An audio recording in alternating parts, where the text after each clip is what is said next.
पुस्तकमाथि र मेरो प्रस्तुत विचारहरूमाथि आफ्नो टिप्पणी प्रस्तुत गर्नको निम्ति उपस्थित हुनुहुने विद्वान व्यक्तित्वहरू आदरणीय टोप अस्लामीज्यू, ऋषि आजादज्यू र यहाँ अगाडि उपस्थित हुनुहुने तमाम आदरणीय विद्वान साथीहरू, पत्रकार साथीहरू, यहाँहरू सबैमा म आफ्नो व्यक्तिगत तर्फबाट यहाँहरूलाई हार्दिक अभिवादन, नमस्कार टक्राउन चाहन्छु। सबभन्दा पहिला म संस्थालाई हार्दिक धन्यवाद दिन्छु। मैले अघि पनि भने आज पहिलो पटक तपाईहरुको सहरमा बुटवलमा आएर यो पुस्तक काठमाडौँमा विमोचन भएको थियो 2077 चैत 7 गते। आज यहाँ चाहिँ विमर्श कार्यक्रम आयोजना गर्नुभयो। म संस्थालाई हार्दिक धन्यवाद, आभार व्यक्त गर्न चाहन्छु।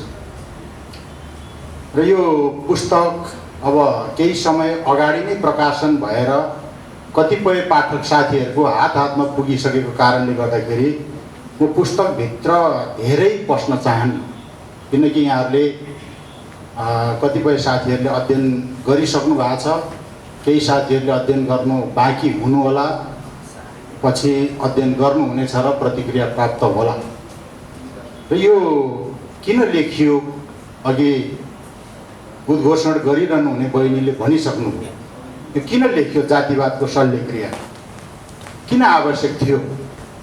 यो वास्तवमा मैले कुनै पुरस्कार जित्नको लागि लेखेको होइन।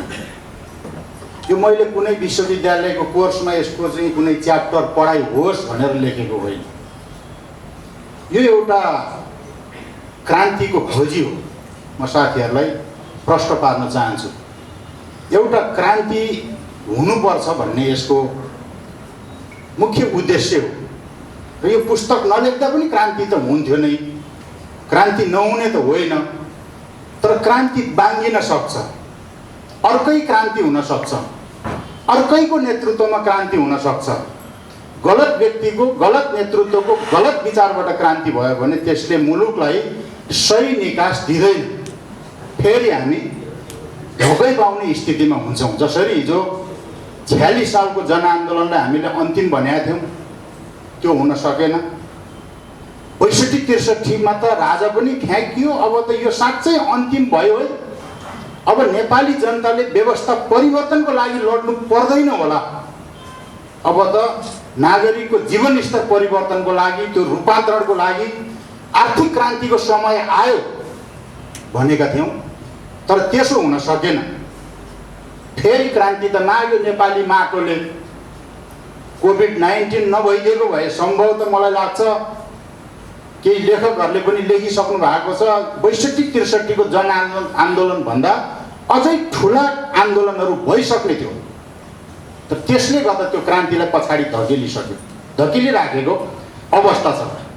त्यसकारणले गर्दाखेरि यो पुस्तक मैले गत 2076 सालमा यो पहिलोचोटि मुलुकमा यो लकडाउन सांसारिक रूपमा जुन कोभिड-19 को महामारी आयो, त्यसले एक प्रकारको लकडाउनको परिस्थितिमा घरैमा बस्नुपर्ने अवस्था आइसकेपछि अब के गर्ने? हामी एउटा सामाजिक अभियन्ताको रूपमा धेरै ठाउँमा जान नसक्ने परिस्थिति भयो। घुमडुल गर्ने, प्रवचन दिने, भाषण गर्ने, यस्ता खालका प्रशिक्षणका कार्यक्रमहरू गर्न नसकिने भएपछि अब केही लेख्नुपर्छ।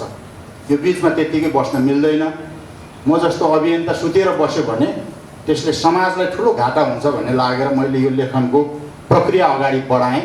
केही टिपोटहरू लामो समय अगाडिदेखिकै थियो। मेरो पृष्ठभूमि खण्डमा म यहाँहरूलाई भन्न चाहन्छु, म विगत 30 वर्ष भयो लगभग म कहिले सामाजिक, कहिले राजनीतिक यो मुभमेन्टमै यताउता भएर म रहिरहेकै छु। अहिले नेपाल तामाङ घिदुङको केन्द्रीय अध्यक्षको जिम्मेवारीमा छु र मैले यहाँहरूलाई भन्नुपर्छ, यो पुस्तक कुनै मैले धेरै लामो समयको खोज, अध्ययन, अनुसन्धान, गाउँमा गएर त्यस्तो तथ्यहरू खोजेर लेखेको हो।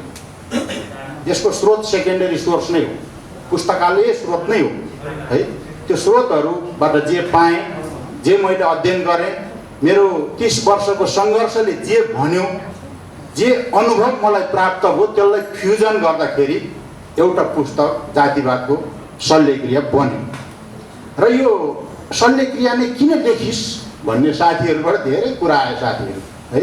शल्यक्रिया नै आवश्यक थियो त, यो त ठुलो शब्द हो है, अलिक नर्मल वर्डहरू लेखेको भए हुन्थ्यो होला नि त भन्ने किसिमको कुरा पनि आयो। मैले ती साथीहरूलाई मैले के जवाब दिने गरेको छु भने नेपालको जातिवादको जुन समस्या छ त्यो समस्या यस्तो समस्या बनिएको छ, अब त्यसलाई पेन किलरले हुँदैन साथीहरू, त्यसलाई सिटामलले पुग्दैन, अब सामान्य उपचार विधिले त्यो हुँदैन, त्यो जाँदैन, त्यो मर्दैन। त्यसो भएको कारणले यसलाई चटक्क काटेर फ्याँक्नुपर्छ। यो विगत 3500-4000 वर्ष अगाडिदेखि जुन किसिमको एउटा वर्ण व्यवस्थाको यो दक्षिण एसियाको सभ्यतामा सिर्जना भयो एक प्रकारको पूर्वीय दर्शन अन्तर्गत, त्यसको आधार दर्शनलाई बनाएर जुन जातिवादको नेपालमा विकास भयो, हुन त संसारमा युरोप अमेरिकातिर हेर्ने हो भने तपाईँको दास प्रथा थियो, उता चाहिँ नेपालमा जात प्रथा आयो। दास प्रथा अन्त्यको लागि त्यहाँ चाहिँ ठुल्ठुला राज्य स्तरबाट सङ्घर्ष भयो। जस्तो अमेरिकामा 1860 देखि 65 सम्म लिङ्कनको नेतृत्वमा त्यहाँ चाहिँ सङ्घर्ष गरेपछि त्यहाँ चाहिँ तपाईँको दास प्रथाको अन्त्य भयो। तर नेपालको राज्य सत्ताले चाहिँ जात प्रथालाई थप मलजल गर्ने भयो, त्यसलाई थप व्यवस्थित गर्ने त्यो किसिमको अवस्थामा आइसकेपछि यसलाई राज्य स्तरबाट यो अन्त्यको पहल हिजो भएन, अब पनि यो हुन्छ भन्ने मलाई विश्वास छैन, मलाई लाग्दैन। त्यसो भएको कारणले गर्दा हाम्रो यो जातिवादको कारणले गर्दा हरेक खालको आन्दोलनहरूको उपलब्धिहरू जहिले पनि गिजोलिरहनु पर्ने परिस्थिति बन्यो। हामीले हरेक नारा लगायौँ, 2007 सालको जनक्रान्ति, 2046 सालको जनआन्दोलन, 2052 सालको माओवादी त्यो हिंसात्मक जनयुद्ध, 2062-63 को जनआन्दोलनमा हामीले नारा लगाएकै हौँ समावेशी लोकतन्त्र जिन्दाबाद भनेर। तर त्यो समावेशी लोकतन्त्रले पुगेन। अब हामीले त्यति बेला नारा लगाउनु पर्ने रहेछ, नारा चाहिँ खास चाहिँ बहुराष्ट्रिय लोकतान्त्रिक समाजवादको नारा लगाउनु पर्ने थियो, त्यसले एउटा निकासको बाटो दिन सक्थ्यो। तर त्यस किसिमको नारा लगाउने परिस्थिति त्यति बेला चेतना स्तरले पनि निर्धारण गरे होला है। त्यसो भएको कारणले गर्दा त्यो किसिमको परिस्थितिमा सबै खाले आन्दोलनहरू हाम्रो गिजोलिँदै आयो। हाम्रो मुख्य अन्तर्विरोध के थियो, त्यो अन्तर्विरोधलाई हल गर्ने तर्फ कुनै किसिमको यहाँ चाहिँ पहल कदमी नै भएन। यहाँ आदरणीय विद्वान व्यक्तित्व ऋषि आजादजी हुनुहुन्छ, मैले सुनेको छु। आज भर्खर उहाँसँग भेट भयो। उहाँ कम्युनिस्ट आन्दोलनको लामो समयदेखि अध्ययन अनुसन्धान वैचारिकी बहसहरूलाई निरन्तर गरिराख्नु भएको छ। यो सामाजिक अन्तर्विरोधको जुन नेपालको मूल समस्या छ, त्यो मूल समस्यामा केन्द्रित रहेर अहिलेसम्म कहिल्यै पनि नेपालमा खास गरी ठुलो बहस भएन। सामाजिक क्रान्ति नै भएन नेपालमा। खास गरी खालि वर्गीय भन्यो। वर्गीय अन्तर्विरोध त सामाजिक अन्तर्विरोधको एउटा पाटो मात्रै थियो। र यहाँको एउटा भाष्य के बनाइयो नेपालमा राजनीतिक पार्टीहरू विभिन्न शक्तिहरूले भन्दाखेरि वर्गीय समस्या समाधान भइसकेपछि त सबै समस्या समाधान हुन्छ। जातीय समस्या त पाटो हो, विरुद्धमा केही खोज्ला, तथ्य ल्याउला, भारतलाई कम्तीमा एउटा बोल्नु बाध्य पार्ला भनेर हामीले आशा गरेका थियौँ। छानबिन समिति पनि बनायो। त्यो छानबिन समिति बनाएर जब बाहिर आउनु आँट्यो, यो भारतीय एसएसबीले नै तुइन काटेको कारणले जयसिंह धामी चाहिँ खोलामा बेपत्ता भएको हो भन्ने प्रतिवेदन आउनु लाग्दाखेरि 10 लाख रुपियाँ चाहिँ क्षतिपूर्ति दिने भनेर उतापट्टि मुद्दा डाइभर्ट गरिदियो। हेर्नुहोस्, यस्तो कामहरू, यो सबै परिस्थितिहरू हेर्दाखेरि के देखिन्छ भन्दाखेरि मुलुकमा यो जातिवादको कारणले अब यसलाई मुलुकलाई एउटा बन्धक जस्तो बनाइरहने स्थिति रहनेको, यसले निकास दिँदैन। त्यस कारणले गर्दाखेरि यसको विरुद्धमा अब एउटा चाहिँ हामीले दह्रो सङ्घर्ष गर्नै पर्छ, त्यो हुन्छ नै भन्ने कोणबाट यो पुस्तक लेखिएको कुरा म यहाँलाई अवगत गराउन चाहन्छु। अब अहिले एउटा नयाँ के आएको छ राजनीतिक वृत्तमा भन्दाखेरि एक प्रकारको राजनीतिक पार्टीहरू, यो त संसदीय व्यवस्थाको असफलता हो। हिजो ओली सरकारको बहिर्गमनको अहिले शेरबहादुर देउवाको नेतृत्वको सरकार बन्यो, उसले पनि केही गर्न सकेन। 3 महिना पछाडि तपाईँको चाहिँ होइन मन्त्रीमण्डल बल्ल बल्ल गठन भयो। यी सारा असफलता पछाडि अहिले 2-3वटा कुरा के आएको छ भने एक प्रकारको कम्युनिस्ट दर्शनबाट प्रभावित हुने साथीहरू चाहिँ यो चाहिँ संसदीय व्यवस्थाको असफलता हो भन्ने खालको कुराहरू आइरहेछ। एउटा नयाँ पुस्ताको कुराहरू आइरहेको छ, अर्को वैकल्पिक राजनीतिक दर्शनको कुराहरू आइरहेछ। मलाई यो तीनटै कुरामा विश्वास छैन, किनभने संसदीय व्यवस्थाको असफलता हुने भने संसदीय लोकतन्त्रलाई अँगाल्ने देशहरू तपाईँ हेर्नुहोस् त, अमेरिका कहाँ पुगेका छ? के त्यो देशहरू सबै बिग्रिया छन्, सड्या छन्? छैनन्। त्यो देशहरू पनि अगाडि बढेका छन्। त्यस कारणले गर्दा यो संसदवादको दोष होइन भन्छु म। अर्को, अहिले नयाँ पुस्ताको हस्तान्तरण गर्नुपर्छ। अब 70 वर्ष कटेको भरले चाहिँ केही काम गर्दैन भने नयाँ पुस्तामा पनि त्यही भाष्य प्रत्यारोपित छ जातिवादको, उसले के नयाँ दिन सक्छ? नेपाली काङ्ग्रेसभित्र गगन थापाहरू आएर के हुन सक्छ? त्यहाँ कुन वैचारिकी खडा गर्न सक्छ नेपालको मुक्तिको लागि? होइन, योगेश भट्टराईहरू आएर के गर्न सक्छ? मूल अन्तर्विरोधलाई त्यो नयाँ पुस्ताले केही गर्ने म देख्दिनँ। विशेष गरी हेर्ने तपाईँ वैकल्पिक राजनीतिक शक्ति भनेर अहिले तपाईँहरूले देख्नुभयो, रविन्द्र मिश्रहरू आए, BBC पत्रकारहरू, होइन, हाम्रो के थापाहरू, उज्जवल थापा बित्नुभयो, होइन, उहाँहरू आउनुभयो, मिलन पाण्डेहरू आइराखेका छन्, होइन, बाबुराम भट्टराईले पनि एकचोटि प्रयास गर्नुभयो नयाँ शक्ति भनेर। तर साधन नयाँले केही हुनेवाला म देख्दिनँ। साध्य नयाँ हुनु पर्यो, विचार नयाँ हुनु पर्यो। विचार चाहिँ पुरानै छ, खालि साधन चाहिँ नयाँ देखाएर गर्ने भनेको त्यो जनतालाई झुक्क्याउने काम मात्रै हो, ढाक्ने काम मात्रै हो। त्यसले मुलुकलाई अगाडि बढ्नको निम्ति कुनै खालको निकास दिन्छ भन्ने मलाई लाग्दैन। यो अवस्थामा साथीहरूलाई म के आग्रह गर्न चाहन्छु भन्दाखेरि हाम्रा प्रयासहरू विगतदेखि लडे, लखन थापा मगरदेखि नै यो जातिवाद विरुद्धको सङ्घर्षहरू हुँदै आएको छ। विगतको सङ्घर्षलाई सबै किसिमले तपाईँको सिद्ध्याउँदै आयो। अहिलेसम्म हाम्रो पुस्तासम्म आउँदाखेरि हामी लडिराखेका छौँ।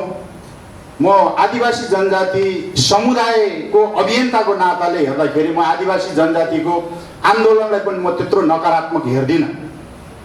केही मान्छेहरू बिकेका छन्, नेतृत्वहरू संसदको फुली लगाउनको लागि केही बिकेका होलान्, बिक्छन्, व्यक्ति बिक्छ, तर क्रान्ति बिक्दैन, आन्दोलन बिक्री हुँदैन, सङ्घर्ष बिक्री हुँदैन। त्यो त निरन्तर अगाडि बढिराखेका हुन्छ, कहिले तल हुन्छ, कहिले माथि हुन्छ, निरन्तर अगाडि बढिरहेको छ। हामी जस्तो अभियन्ताहरू कहिल्यै पनि यो मामिलामा थाक्नु हुँदैन भनेर म भन्छु। र अहिले म देख्दाखेरि हाम्रो बाउ पुस्तालाई हेर्दाखेरि, म विशेष गरी जनजातिको कुरा गर्दाखेरि बाउ पुस्तालाई हेर्दाखेरि हाम्रो विभिन्न तामाङ, घेदुङ, मगर सङ्घ लगायत सङ्घ संस्थामा, गुरुङ सेवा समाजमा कुरा गर्दाखेरि के कुरा हुन्थ्यो भन्दाखेरि राजनीति गर्नु हुँदैन है, मगर सङ्घमा तामाङ घेदुङमा राजनीति गरेर कुरा गर्नु हुँदैन भनेर भन्थ्यो।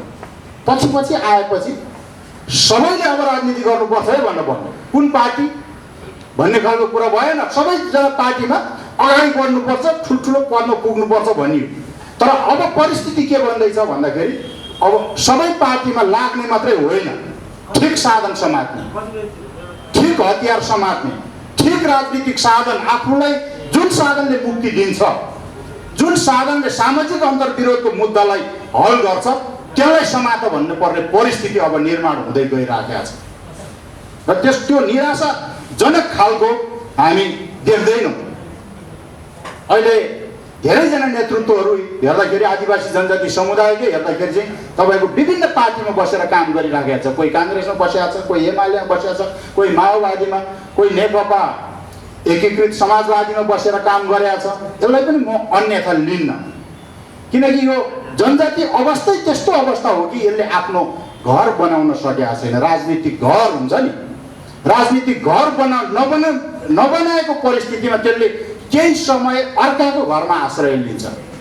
यो नियम हो। फेरि अर्काको घरमा आश्रय लिँदा उसको चाहिँ तपाईँको आङ ढाकिँदैन, त्यहाँबाट उसको चाहिँ जुन किसिमको प्राकृतिक प्रकोपहरू हुन्छ, उसलाई विघ्न बाधा व्यवधानहरू आउँछ, त्यसबाट बच्न सक्दैन। र त्यस्तो समय एक दिन आउँछ त्यसले आफ्नै घर बनाउन थाल्छ, आफ्नै नेतृत्वमा राजनीतिक शक्ति निर्माण गर्छ, त्यसरी अगाडि बढ्छ। र यो चरण आउँदैछ, नजिक हुँदैछ। म त्यो हिसाबले हेर्छु। अहिले यो जातिवाद विरुद्धको सङ्घर्ष, यसको शल्यक्रिया गर्ने आन्दोलन चाहिँ कसले गर्छ त भन्दाखेरि मलाई लाग्छ अहिलेको मौजुदा ठुला राजनीतिक पार्टीहरूबाट यो सम्भव छैन। यिनीहरूमा क्रान्ति मरिसक्यो। काङ्ग्रेसले हिजोको दिनमा 7 सालमा जनक्रान्ति गर्यो, अब त्यसले अर्को जातिवाद विरुद्धको क्रान्ति गर्न सक्दैन। एमाले, माओवादी, अब योबाट क्रान्ति हुँदैन सामाजिक अन्तर्विरोधको, उनीहरूमा क्रान्ति मरिसकेको छ। प्रचण्डजीले त तपाईँले एकचोटि लगेर अब ओलीको पाउमा पार्टी बुझाउनै भएको होइन, हामीले देखेकै हो। अब त्यस्तो स्थिति छ। अब नेकपा एकीकृत समाजवादी भन्ने जुन पार्टी छ, अब त्यो पार्टी एमालेकै प्रोडक्ट हो। अब त्यो सह उत्पादनले के गर्न सक्छ? त्यसकारणले गर्दा यो वैचारिकीको लागि एउटा हामीले आफ्नै ढङ्गबाट राजनीतिक शक्ति, उत्पीडित समुदायको वास्तविक उत्पीडन परेको मान्छेहरूको नेतृत्वमा यो सङ्घर्ष हुनुपर्छ। फेरि घुमै फिराइ उनै वर्ग, उनै अमुक शक्ति, उनै तपाईँको एउटा वर्गको नेतृत्वमा क्रान्ति भयो, सङ्घर्ष भयो भने फेरि नेपाली जनताले के पाउँछ भन्दा धोकै पाउने हो। त्यसकारणले गर्दा अब यो समय आउँदैछ जस्तो मलाई लाग्छ। विभिन्न परिस्थिति हेर्दाखेरि अहिले हेर्नुहोस् त नेपालको हालत, वर्षेनी तपाईँको चाहिँ व्यापार घाटा बढेकै छ। 13 वर्षको बिचमा तथ्याङ्क हेर्दाखेरि 10,000 युवाहरू विदेशबाट लास तपाईँको बाकसमा प्याक भएर आएको छ। हेर्नुहोस् त स्थिति। अहिले डिबी भर्दैछ नि, तपाईँहरूले देख्नु भएको छ। मैले अस्ति उदयपुर जिल्लामा गएर हेर्दाखेरि पार्टीको चल्तीको नेताहरू, जिल्ला स्तरको ऋषि है, चल्तीको जिल्ला नेताहरूले डिबी भरिराखेका छ। त्यसले के देखाउँछ त भन्दाखेरि यदि साँच्चै अमेरिकाको भिसा लाग्ने हो भने यो देश खाली हुन्छ। त्यस्तो परिस्थिति कसले निर्माण गरेको? के यहाँको जनजातिले हो, दलितले हो, मधेसीले हो, महिलाले हो, मुस्लिमले हो? यो देशको जातिवादले, यो देशको जातिवादले बसी नसक्नु बनायो मुलुकलाई। हेर्नुहोस् त, पाउने अरब मान्छे चाहिँ तपाईँको विदेशमा छ। त्यसमध्ये 40-50 लाख त एकदम उर्वर शक्ति भएको युवा साथीहरू हुनुहुन्छ।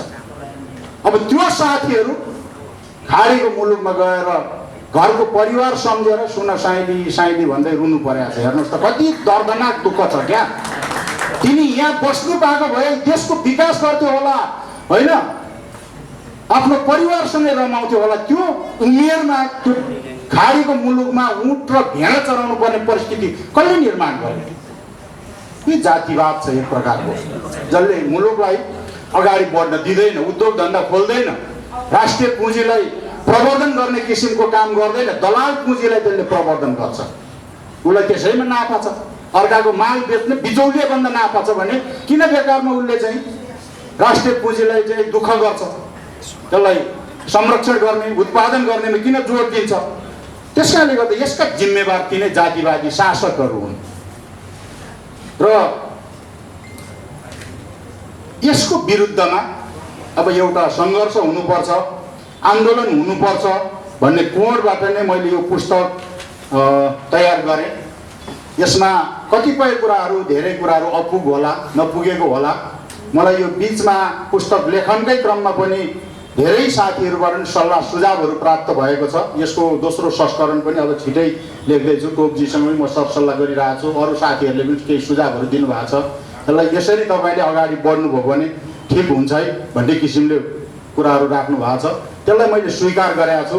र यो जातिवाद विरुद्धको सङ्घर्ष कस्तो हुन्छ, मैले अन्तिम अध्यायमा केही परिकल्पना गरेको छु। त्यसको मेरो परिकल्पनामा अब यो जातिवाद विरुद्धको सङ्घर्ष हिजोको माओवादी जनयुद्ध जस्तो बन्दुक बोकेर मान्छेलाई तारो हानी हिँड्नु पर्दैन, म त्यो परिकल्पनामा छैन। अहिले केही कम्युनिस्ट दर्शनबाट प्रभावित भएको साथीहरूले भन्नुभयो मलाई यो बिचमा, तैँले बुद्धवादी किताब लेखेछस् भन्नुभयो।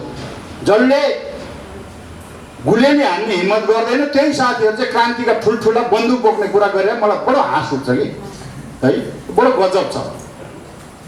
बन्दुकले अबको यो विद्रोह हुँदैन। यसको लागि हामीले ग्रामीण रूपमा चेतना जागृत गर्नु पर्यो। सबै जनतालाई जागृत गरेर बुझाइसकेपछि हामीले सहरमा हाम्रा मान्छेहरूको टाउको प्रदर्शन गर्दा मात्रै यो विद्रोह सफल हुन्छ। पुँजीवादी लोकतन्त्रमा हुने विद्रोहको शैली नै यही हो भन्छु म। यो संसारको अन्तर्राष्ट्रिय मान्यता पाउने खालको आन्दोलन सङ्घर्ष पनि हो।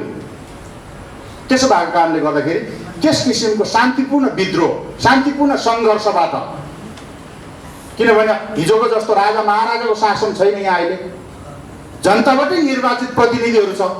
तपाईँले हिजो हेर्नुभयो होला गुठी आन्दोलनको बेलामा नेवारको कति सङ्ख्या चाहिँ तपाईँ काठमाडौँमा उत्रेका थियो भन्दाखेरि 40-50 हजार नेवारको सङ्ख्या उत्रिँदाखेरि 2/3 बहुमतको सरकारले त घुँडा टेक्यो त, माग पुरा गर्न बाध्य भयो त। त्यस कारणले गर्दा यसको पनि केही किसिमको सङ्घर्षको मैले चाहिँ परिकल्पना गरेका छु। किनभने नेपाली समाज मिश्रित समाज हो। हामी तल्लो घर माथिल्लो घर, बाहुन छेत्री दमाई कामी होइन, मुस्लिम विभिन्न मधेसी मिलेर बसेका छौँ। अब त्यसलाई एक्लै अर्कोलाई मङ्गोल अर्गनाइजेसनको साथीहरूले भने जस्तो लखेटेर हुँदैन। यो मिलेर एकले अर्कालाई बुझाएर हामी बिचमा प्रेम भाव उत्पन्न गरेर पनि हामीले यो क्रान्तिलाई सम्पन्न गर्न सक्छौँ। अन्यायमा परेका मान्छेहरूलाई न्याय दिने, धेरै पाएका साथीहरूले केही गुमाउने, केही नपाएका साथीहरूले अलिकति पाउने र एक ठाउँमा हात मिलाउने वातावरण बन्छ। म त्यही लाइनबाट यो पुस्तक मैले तयार गरेँ र अन्तमा म विशेष गरी टिप्पणीकर्ता साथीहरूलाई दुईटा कुरो के अनुरोध गर्न चाहन्छु भन्दाखेरि, किनभने यो पुस्तक लेखिसकेपछि बिचमा कुराकानी पनि आयो, यो खपाङ्गीको स्कुलिङबाट लेखेछ भन्ने खालको एउटा कुरा आयो। वास्तवमा गोरेबहादुर खपाङ्गी र मेरो चाहिँ जन्मथलो एकै ठाउँ हो है, 1 घन्टाको दूरीमा पर्छ। उहाँको उर्वर राजनीतिक जीवनमा त मेरो भेट भएन, अलिक पछाडि भयो, तर पछाडि भए पनि उहाँको वैचारिकीबाट म प्रभावित छु है। त्यसैले गर्दा मलाई 30 वर्षसम्म यो सामाजिक आन्दोलनमा टिक्ने अवस्था बनायो, नभए म टिक्दैन पनि थियो होला। किनभने मान्छेमा वैचारिक स्खलन भएपछि त त्यो त क्रान्ति छोडेर भाग्थ्यो होला। उहाँले मलाई त्यो ठाउँमा टिकायो। त्यस कारणले गर्दा त्यसका केही गन्धहरू छन् यस पुस्तकभित्र होइन, त्यसका केही शैलीहरू छन्। र अर्को केही साथीहरूले यो लेख्दा लेख्दै पनि हामी केही छलफलहरू गऱ्यौँ। छलफलको क्रममा मार्क्सिस्ट दर्शनबाट अलिक धङधङीबाट मुक्त भएको छैन कि के हो मोहन गोले भन्ने खालको कुरा गर्नुभयो। म अलिक मुक्त नभएकै मान्छे हो, किनभने पहिला हामीले त्यही पढ्यौँ, त्यही पढेको कारणले गर्दा त्यही खालको कुराहरूको जुन किसिमको समाज विज्ञानको त्यहाँ व्याख्याहरू छ होइन, अर्थ व्यवस्थाको जुन व्याख्याहरू छ त्यसका कतिपय राम्रा पाटाहरूलाई ग्रहण गर्नुपर्छ। त्यो ग्रहण गऱ्यौँ भने सामाजिक अन्तर्विरोधको मुद्दालाई त्यो द्वन्द्ववादको नियमले केही सहयोग पुर्याउँछ जस्तो मलाई लाग्छ है। हो, सामाजिक अन्तर्विरोधको मुद्दा उहाँलाई थाहा थिएन, किनकि त्यति बेलाको अवस्थामा 200 वर्ष अगाडि उहाँले युरोपमा बसेर त्यो पुस्तक लेख्दै गर्दाखेरि यहाँको दक्षिण एसियाको जात व्यवस्था अध्ययनै गर्न पाउनु भएन। त्यति बेला आउने जाने सूचनाको हिसाबले पनि त्यो सम्भव नै थिएन। त्यस कारणले गर्दा त्यस्तो अवस्थामा त्यो उहाँले जानकारी पाउनु भएन, त्यसका कतिपय कुराहरू लेख्नु भएन। किनकि उहाँले पछि यो सर्वहारा वर्गको अधिनायकत्व भन्ने त पेरिस कम्युनको विद्रोहको असफलता पछाडि लेख्नुभयो। मान्छे त हरेक अभ्यासबाट त्यो जान्दै जान्दै जाने हो, अभ्यासबाट फेल हुँदै गएपछि थप दर्शनको वैचारिकको विकास गर्ने हो नि त, त्यसरी लेख्नुभयो। त्यस कारणले गर्दा त्यो खालको कतिपय पाटाहरूलाई हामीले ग्रहण गरेर अगाडि बढ्यौँ भने मलाई लाग्छ हामी सफल हुन्छौँ र निराशा हुनुपर्ने अवस्था छैन। यहाँ धेरै अभियन्ता साथीहरू पनि हुनुहुन्छ होला जस्तो मलाई लाग्छ। परिवर्तन गर्ने मान्छेहरूलाई होइन, अग्रगमनमा लाग्ने मान्छेहरूलाई सत्ताले कहिल्यै राम्रो भन्दैन है, यो बुझ्नुहोस् तपाईँहरूले। अहिले मलाई जातिवादी भनेको छ है, जसले जातिवादको शल्यक्रियाको पुस्तक लेखिरहेको छ उसैले जातिवादी भनेको छ है, जातिवादी भनेको छ, विखण्डनकारी भनेको छ। हिजो पञ्चायतकालमा अराष्ट्रिय तत्त्व भन्थ्यो, ऋषिजीलाई थाहा होला होइन, त्योभन्दा अगाडि राणाकालमा देशद्रोही भन्थ्यो। यस्ता चार्जहरू आउँछ। परिवर्तनको लागि लड्नेहरूलाई यथास्थितिवादले लगाउने आरोपै त्यही हो, सिद्ध्याउने त्यसलाई त्यो किसिमको आरोप आउँछ। त्यसलाई हामीले अन्यथा लिनु हुँदैन। त्यो आन्दोलनको दौरानमा, क्रान्तिको दौरानमा केही मान्छेहरू बिक्री हुन्छन्, जान्छन्, हामीमाथि नै गोली हान्ने परिस्थिति आउँछ। हाम्रै समुदायको मान्छेलाई हामी चिन्दैनौँ, त्यो परिस्थिति पनि आउँछ। तर 1-2 जना मान्छे मरेर आन्दोलन क्रान्ति मर्दैन, यो निरन्तर अगाडि बढ्छ। र यो आन्दोलन सङ्घर्ष स्थापना गर्ने सन्दर्भमा सवालमा अहिले हामीले जुन एउटा नयाँ वैचारिकीको बहस गर्दैछौँ, त्यसको विकास गर्दैछौँ, त्यो चाहिँ सिंचन हुनु बाँकी छ। जस्तो तपाईँहरू खोलामा खेतमा पानी हाल्नुहुन्छ, त्यो पानी खेतभरि पुग्नलाई पनि तपाईँको 2-3 दिन लाग्छ, धेरै ठुलो फाँट खेत छ भने। त्यो हाम्रो वैचारिकी हामीले छलफल गर्न खोजेको 3500 वर्ष अगाडिदेखि कङ्क्रिट भएर भाष्य हाम्रो दिल दिमाग रक्तको नसा नसामा पसेको छ त्यो हो। कहाँ अहिले दसैँ छोड भन्दा दसैँ छोड्छ मान्छेले, होइन? त्यो धेरै छ नि त त्यस्ता किसिमको कुराहरू। त्यस कारणले गर्दा त्यो भाष्य तोड्नको लागि धेरै समय लाग्ने रहेछ। त्यसबाट हामी पछाडि हट्नु हुँदैन। त्यसलाई निरन्तर हामीले वैचारिकीको विकास गर्ने, नयाँ भाष्यको सिर्जना गर्ने हो। त्यो भाष्य इन्द्रेणी भाष्य हुनुपर्छ, सबैलाई मिलाउने, सबैलाई समान हिसाबमा कसरी राख्न सकिन्छ भन्ने त्यो कोडबाट लेखिएको हो। मैले केही समय बढी लिएको भए यहाँहरू समक्ष क्षमा चाहन्छु र थप हामी पछि फेरि अन्तर्क्रिया पनि गरौँला। अहिले यो खण्डमा मैले यति कुराहरू राखेँ। धन्यवाद।